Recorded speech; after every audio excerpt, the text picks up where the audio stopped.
forces of nature, Mr. Beale, and I won't have it. Is that clear?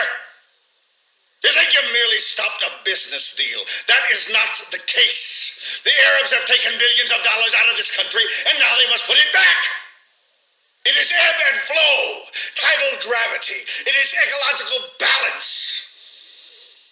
You are an old man who thinks in terms of nations and peoples. There are no nations. There are no peoples. There are no Russians. There are no Arabs. There are no third worlds. There is no West.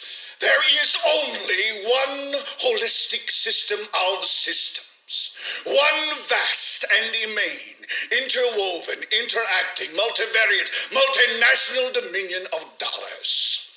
Petrodollars, electrodollars, multi-dollars, Reichmarks, Rins, rubles, pounds, and shekels.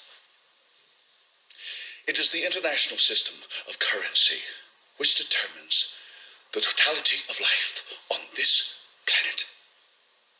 That is the natural order of things today. That is the atomic and subatomic and galactic structure of things today.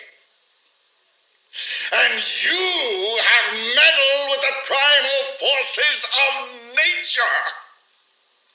And you will atone. Am I getting through to you, Mr. Beale?